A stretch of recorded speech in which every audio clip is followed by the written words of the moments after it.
Hi, I'm Tim Williams. I'm the lead litigation attorney here at the firm.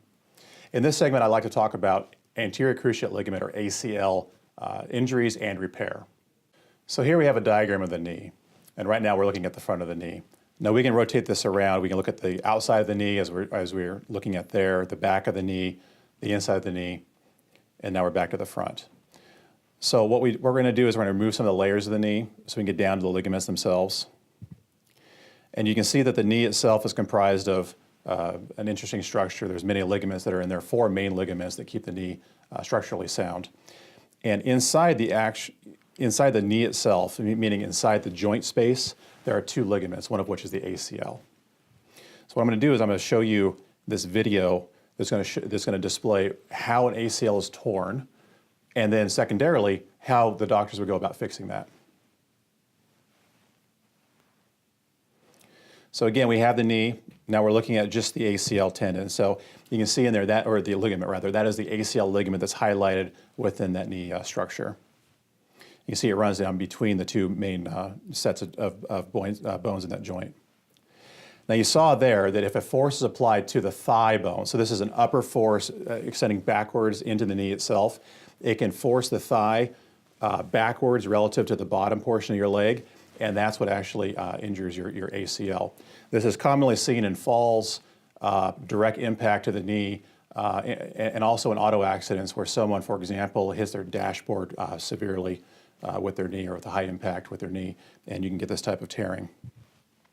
So moving forward then, you have the tear, and the doctors would then identify that via imaging, usually an MRI, and they would have a discussion with you in terms of how to repair that or whether to repair it. And if you move forward with the repair, which is usually recommended, they go about doing that by replacing the ligament itself, generally with a piece of tendon from your patella or your kneecap.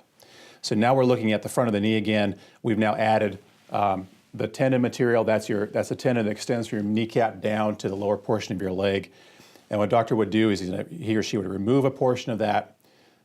They would then stitch it back up, as we're seeing there in the video. And then they would then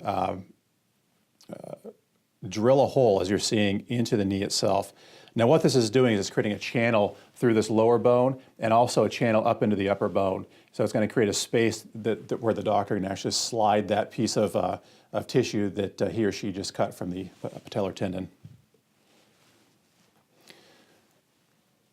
So you can see now we're looking at the backside again. Or excuse me, the front, it's removed, and then that piece of tissue is then inserted into the space there. And what happens is the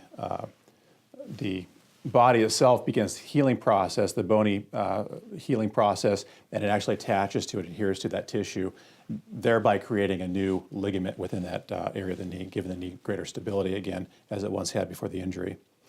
And we can now see that the body is healing up. The holes are filled over with bony material, and there's your kneecap again, and you're pretty much good to go. So that is generally how an ACL reconstruction is attempted and performed by your surgeon.